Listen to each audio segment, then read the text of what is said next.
Assalamualaikum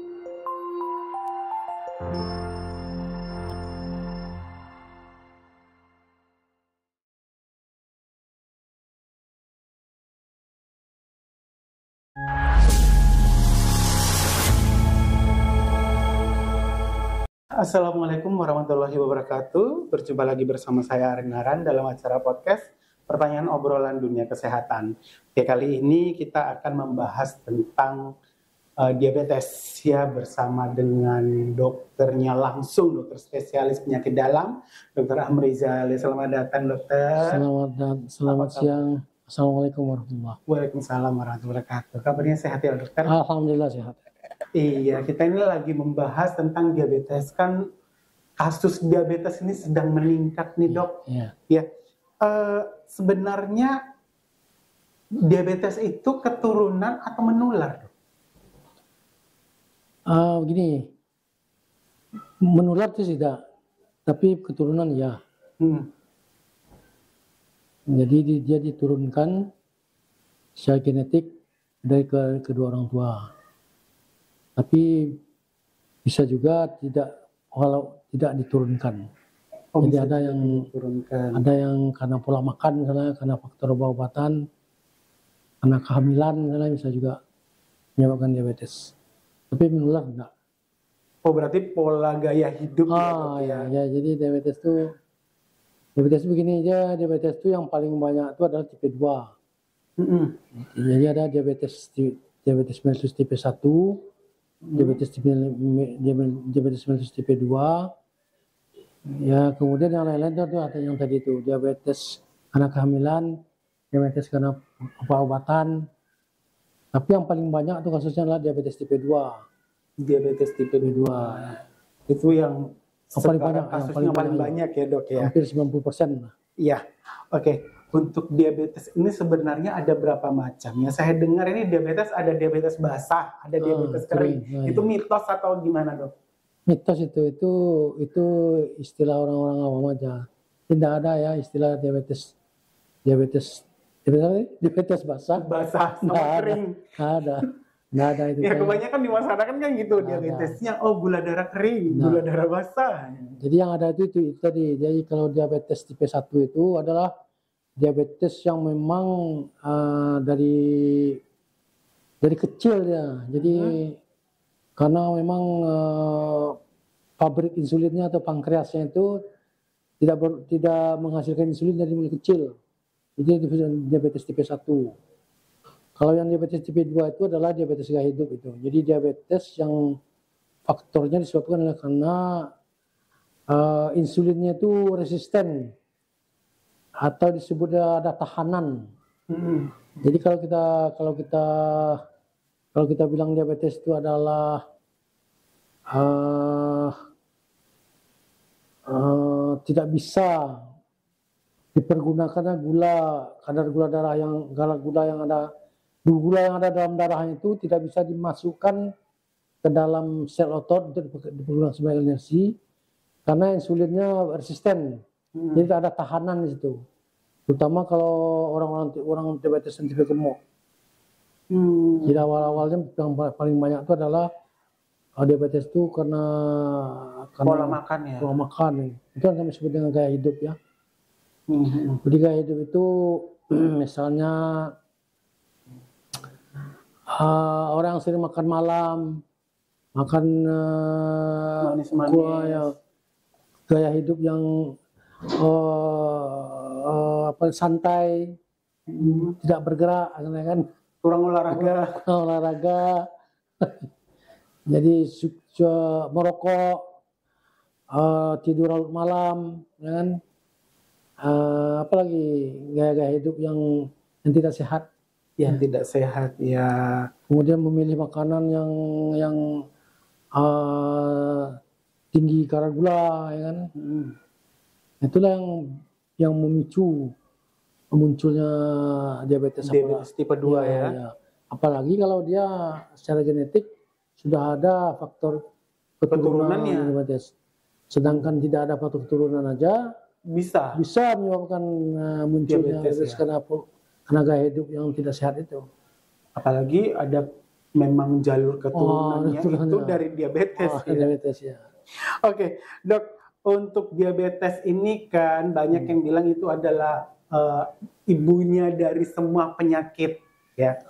Biasanya sih komplikasi yang bagaimana yang terjadi akibat dari diabetes ini? Jadi gini. Jadi sebenarnya diabetes itu sendiri sebenarnya tidak masalah sebenarnya. Tapi yang seperti dibilangkan tadi itu adalah komplikasinya itu yang sangat menakutkan ya, berat. Jadi kalau boleh kita analogkan, sakit gula itu atau diabetes mellitus itu sama dengan penyakit pembuluh darah. Jadi gula yang tinggi hilir mudik dalam pembuluh darah kita itu bisa menyebabkan kerusakan dari dinding pembuluh darah. Jadi kalau misalnya dinding pembuluh darah kita itu dia licin, mengkilat, tidak ada hambatan, dengan tingginya kadar gula dalam pembuluh darah itu bisa menyebabkan pembuluh darah itu jadi kesat, jadi bergelombang, jadi tidak licin lagi. Jadi itu namanya disfungsi endotel. Jadi pembuluh darah kita tuh lapisan bagian dalam itu namanya endotel, dia licin.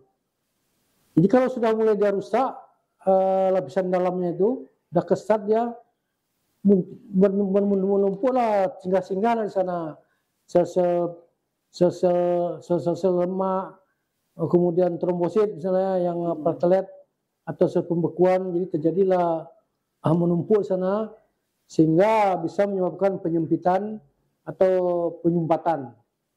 Ya, jadi bisa kita bayangkan karena pembuluh darah kita itu dari mulai ujung rambut sampai ujung kaki, tergantung di mana nanti tersumbatnya. Kalau tersumbatnya di otak, misalnya di pembuluh darah otak, itulah muncul komplikasi stroke. Ya, kalau dia misalnya pembuluh darahnya yang kena itu di mata, misalnya kan, muncullah kerusakan mata, disebut dengan retinopati. Penglihatan orang jadi tidak buta, misalnya kan, jadi perlahan-lahan tidak nampak lagi. Kalau misalnya pembuluh darah yang di jantung, terjadilah serangan jantung. Ya. Kalau kerusakan di paru, misalnya, terjadilah TBC paru, misalnya. Kalau kerusakannya di ginjal, misalnya, muncullah gagal ginjal. Itulah. Kalau misalnya di kaki, tersumbatnya, misalnya kan, menghitam kaki orang. Jadi itu jadi busuk kakinya ya. Jadi kalau kita bandingkan antara orang kerusakan pembuluh darah pada orang diabetes dengan orang non diabetes itu kalau orang diabetes itu kemungkinan dia dapat stroke itu 4 kali lebih sering daripada orang yang tidak diabetes. Serangan jantung juga 4 kali lebih sering daripada orang diabetes. Kalau gagal ginjal malah 25 kali lebih sering daripada orang yang tidak diabetes. Busuk kakinya, amputasi lebih tinggi daripada orang diabetes daripada orang non diabetes. Jadi coba kita lihat tuh kan orang-orang yang cuci darah itu rata-rata hampir 90% itu penyebabnya adalah diabetes. Ya. Amputasi, gagal jantung, stroke, buta kan, itulah komplikasi diabetes yang sangat merugikan para penderita diabetes. Jadi diabetes ini sebenarnya banyak nih ya iklan-iklannya, Dok ya. Obat ini, obat itu. Sebenarnya diabetes itu bisa disembuhkan nggak, Dok? Sampai sekarang belum ada lagi yang bisa menyembuhkan diabetes. Ada memang satu harapan dengan sel punca atau sel induk. Jadi transfusi sel induk, sehingga diharapkan nanti pankreas atau pabrik dari insulinnya itu, sel pankreas atau sel pabrik insulin itu bisa berfungsi kembali. Cuma itu kan masih dalam taraf keberhasilannya, mudah-mudahan biayanya masih besar. Jadi sampai sekarang boleh dikatakanlah belum ada obat yang bisa menyembuhkan diabetes ya. Jadi diabetes itu yang bisa cuma dikendalikan gula darah itu. Dikendalikan senormal mungkin supaya komplikasi yang kita takutkan tadi itu bisa lebih rendah ya. Bukan lebih rendah, bisa ditunda ya. Jadi kalau ada salah satu penelitian di UK Diabetes ya di Inggris itu mengatakan bahwa orang yang kontrol pengendalian diabetes yang tidak baik, tidak terkontrol dengan baik, itu akan memotong atau mengurangi umurnya selama 10 tahun. Itu diabetes ya? Diabetes. Jadi kalau ada seorang penderita diabetes misalnya yang diabetesnya tidak terkontrol tidak baik, itu akan memangkas atau berkurang umurnya selama 10 tahun. 10 tahun ya.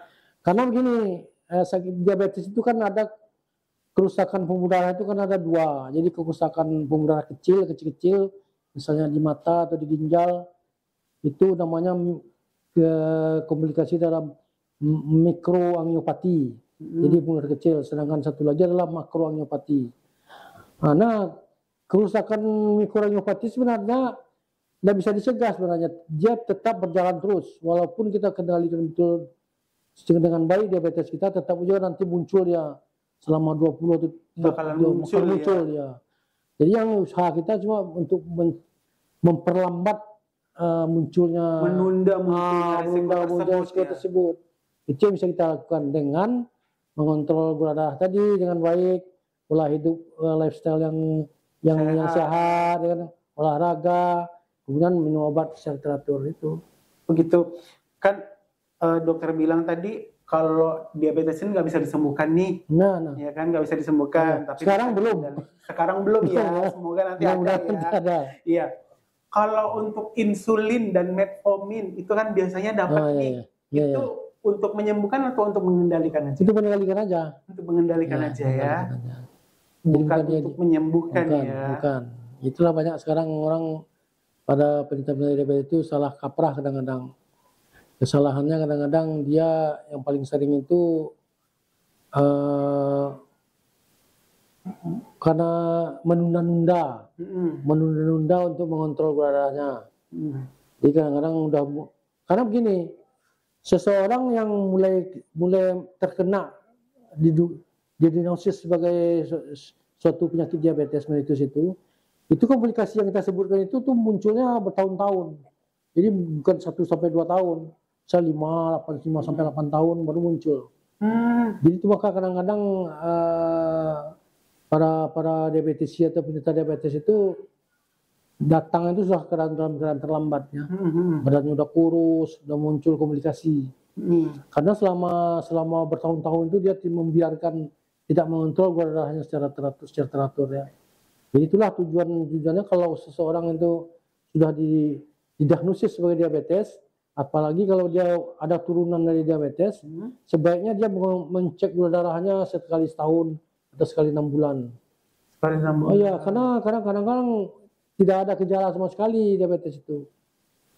Biasanya gejala-gejala yang muncul itu kalau sudah diabetes sudah agak berat, misalnya kencingnya udah sering malam udah haus-haus karena kencing banyak, muncul haus-haus kan, kemudian lapar-lapar, makan banyak tapi badannya makin kurus kan. Itu biasanya diabetesnya sudah mulai agak berat itu biasanya. Oh seperti itu ya. Kalau udah berat ya. Iya, tapi kalau awal-awal biasanya dia tidak ada gejala apa-apa. Biasa aja ya hidupnya. Banyak yang tidak ketahuan kadang-kadang. Begitu dia mau dioperasi mau apa, misalnya mereka check up, baru ketahuan. Ternyata orang tua sakit gula, atau ternyata selama ini dia lifestyle-nya tidak bagus, tidak sehat. Ya. Oke, berarti itu tadi ya dok ya. Gimana seseorang bisa mengidap diabetes, padahal keturunannya tuh nggak ada diabetes. Karena yang paling banyak tipe 2 tadi ya dok. Tipe 2 tadi itu lifestyle. Lifestyle ya.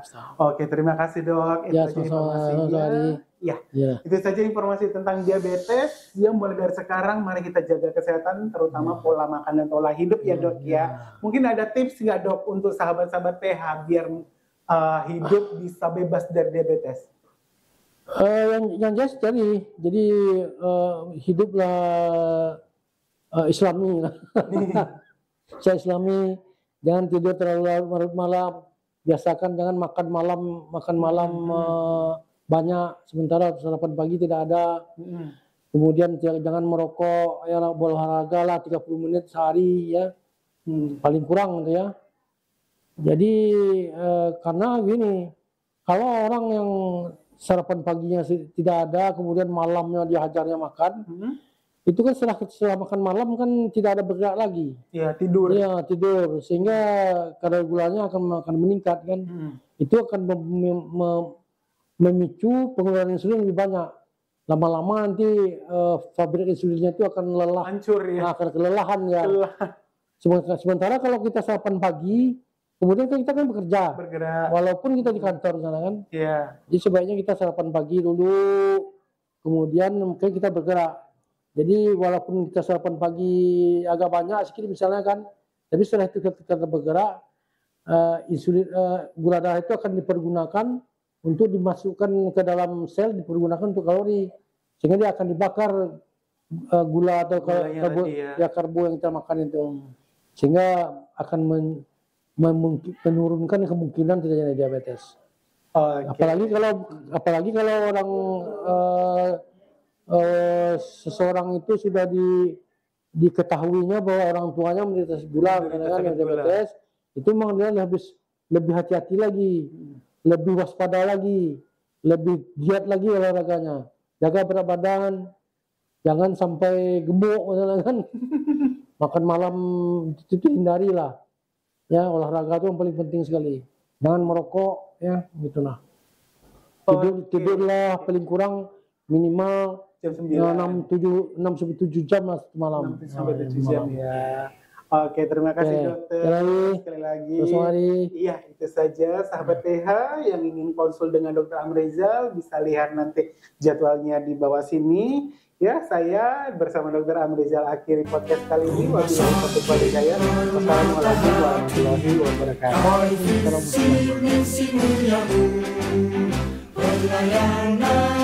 Kesehatan termutu dan profesional.